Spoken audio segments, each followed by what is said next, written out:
అయ్యో అంతే అంతే అంతే సర్దుకుంటుంది. ఏం లేదు ఏం లేదు. అయిపోయింది అయిపోయింది.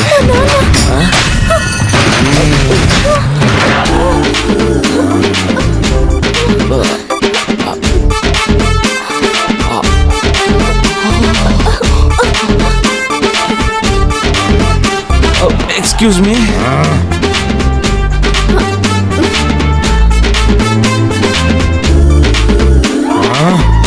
ఇంకా నయం, ఆ కుర్రాడు కమిషన్ డబ్బులు అడగలేదు.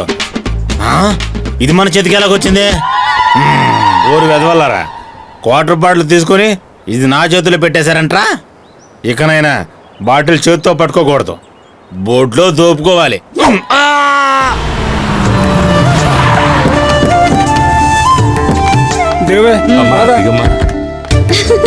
రండి రండి. నమస్కారం. నమస్తే. నమస్తే అండి. నమస్తే నమస్తే. రండి. నమస్కారం అమ్మా. కూర్చోండి. నమస్కారం. నమస్కారం. కూర్చోండి. నమస్కారం. కూర్చోండి. నేను వెళ్ళి అక్కని తీసుకొస్తాను.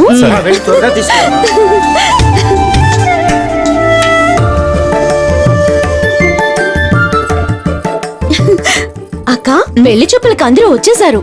ఇంతకు ముందు వచ్చిన పెళ్లి కొడుకులు ఎవరూ నీకు నచ్చలేదు, కానీ ఈయన తప్పకుండా నచ్చుతారు. ఇక్కడ అందరికి నేను పరిచయం చేస్తాను. పద పద. నువ్వు అలా అంటావా? ఇక్కడ పెళ్లి కొడుకు ఎవరు?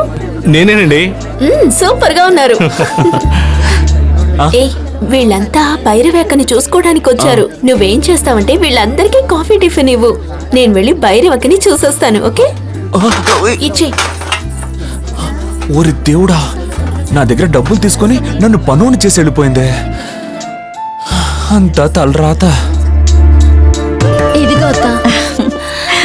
అక్క, ఎంత అందంగా ఉన్నారు. మీకు నా దిష్టే తగిలేలా ఉంది. ఉండండి, పూలు పెడతాను.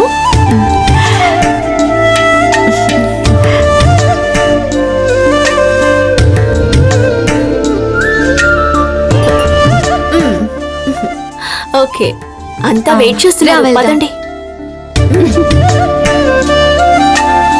సరే గానీ మీ పేరేంటి? నా పేరు పరశురామ్. అలాగా, ఏ ఊరు? ఊరు తిమ్మాపురం అండి. సూపర్ అండి.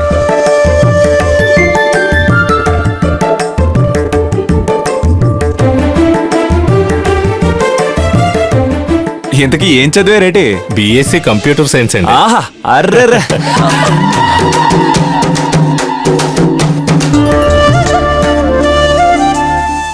అమ్మాయి నచ్చిందా? నాకు బాగా నచ్చింది. చేసుకుందాం. పిల్ల మహాలక్ష్మిలా ఉంది. మా అందరికి బాగా నచ్చింది. నీకు కూడా బాగా నచ్చిందమ్మా. మా అందరికి ఇష్టమే. అబ్బాయి నీకు నచ్చాడమ్మా? నచ్చారు. నాన్న, అమ్మాయితో కొంచెం విడిగా మాట్లాడాలి. అమ్మాయి అబ్బాయి నీతో విడిగా మాట్లాడాలంట. అటువంటి అలవాట్లు ఈ ఊళ్ళో లేవండి. ఇదంతా సహజం అమ్మా, ఈ రోజుల్లో ఇదేం తప్పు కాదు. జాగ్రత్తగా మాట్లాడు, ఏం చెడగొట్టుకో. సరే నాన్న.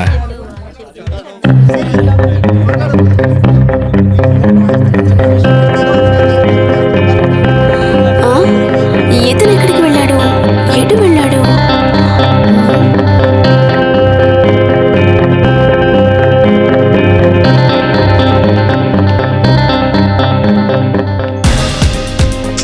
నాకు మీరు బాగా నచ్చారండి, అందుకే విడిగా మాట్లాడాలన్నాను. నాకు మీరు నచ్చలేదండి. అక్కడేమో నచ్చానని చెప్పారు. అది నా చెల్లెల కోసమని చెప్పాను. ఎందుకండి? నాకు పెళ్ళంటే ఇష్టం లేదు. నా చెల్లెలకు నేను అక్కని మాత్రమే కాదు, అమ్మను కూడా. చిన్నతనం నుంచి దాన్ని నేనే పెంచాను. అందుచేత దానికి ఒక మంచి జీవితం ఏర్పరచవలసిన సమయంలో నేను స్వార్థంతో నా జీవితం చూసుకుంటే దాన్ని ఒంటరిగా వదిలేసినట్టవుతుంది. దాన్ని నేనలా వదిలేయలేను. అందుచేత ఏదో ఒక కారణం చెప్పి నేను మీకు నచ్చలేదని చెప్పండి. ఇదేం పెద్ద విషయం కాదండి. చెల్లెల్ని ఒంటరిగా వదిలేస్తామా ఏంటి? ఇప్పుడు మీతో ఉన్నట్టే పెళ్ళైన తర్వాత కూడా అందరం కలిసే ఉందామండి. అది కాదండి, నా చెల్లెలి పెళ్ళైన తర్వాతే నేను పెళ్లి చేసుకుంటాను. దయచేసి మీకు పిల్ల నచ్చలేదని చెప్పేయండి. నేను చెప్పడం కుదరదండి. పిల్ల నచ్చలేదని చెప్పండి అంటున్నాను. చెప్పనండి. పిల్ల నచ్చలేదని చెప్పు.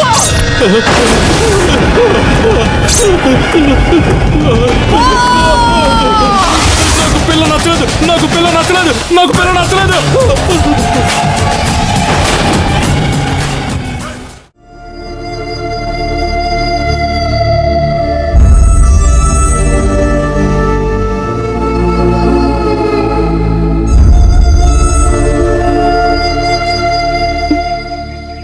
కొడుకులందరూ అక్కను చూసి ముందు నచ్చిందని చెప్తున్నారు, కానీ వెళ్ళేటప్పుడు నచ్చలేదని చెప్తున్నారు. ప్రతిసారి ఇలాగే జరుగుతోంది. కారణం ఏంటో తెలియడం లేదు. మీరే కారణం.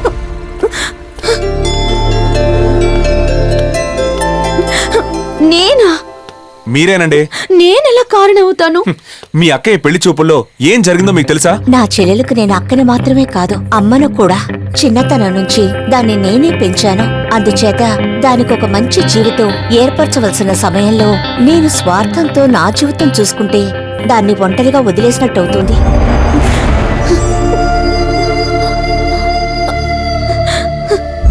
మీరింట్లో ఉన్నంత వరకు ఆవిడ తన పెళ్లి గురించి ఆలోచించరు.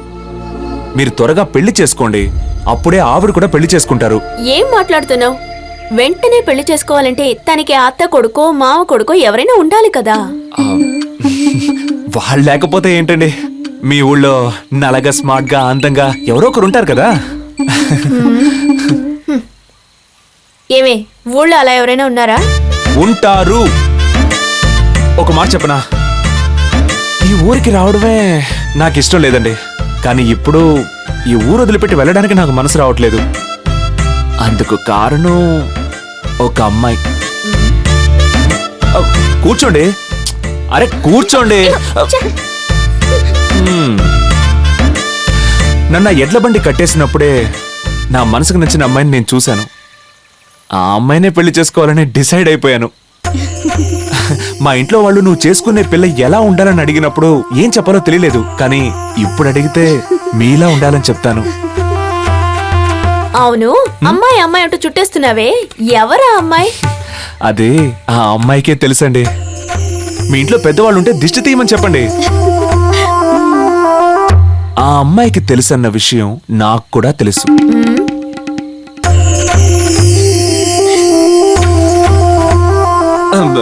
ఏమండి, నేను చెప్పింది కరెక్టే కదా? మీ మనసుకు నచ్చిన వాణ్ణి సెలెక్ట్ చేసుకోండి. తర్వాత మీ అక్కయ్యకి చెప్పి పెళ్లి చేసుకోండి. ఆ తర్వాత మీ అక్క పెళ్లి అదే జరుగుతుంది. ఇప్పుడు బయలుదేరండి. అక్క ఎదురు చూస్తూ ఉంటుంది, నువ్వు వెళ్ళు.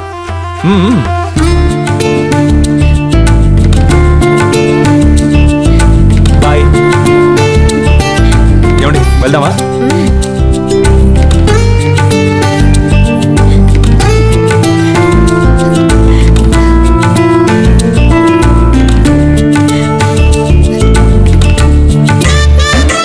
పర్వాలేదే, కవితకి ఎలా ధైర్యం చెప్పాలా అని తెగ ఆలోచించాను.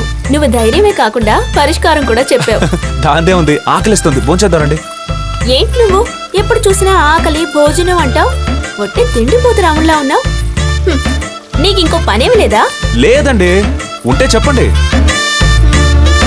నీకు గొడ్లు మేపడం తెలుసా? పొలం పనులు, వ్యవసాయం, తోట పనులు? తెలీదండి. కట్టెలు కొట్టడం, చెట్లు ఎక్కడం? నిజంగా తెలీదండోయ్. నువ్వు పైసాకి కూడా పనికిరావు. హలో, చదువుకు తగిన పని చెప్పండి. నువ్వు చేయి తగిన పని ఒకటి ఉంది. రేపు మండపం దగ్గరికి వచ్చేయి.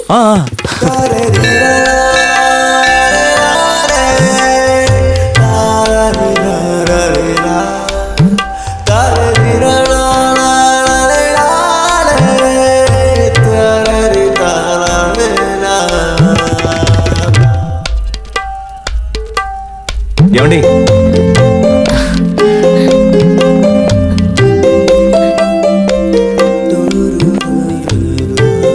ఇదిగో. ఏంటండి ఇది? రామాయణం. దీన్ని చదివిన వారికి పుణ్యం, విన్న వారికి పుణ్యం. నాకు పుణ్యం ఏం అక్కర్లేదండి.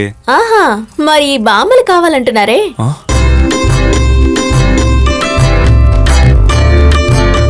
భైరవక్క ఈ ఊళ్ళో ఒక బలి జరగబోతోందని చెప్పింది.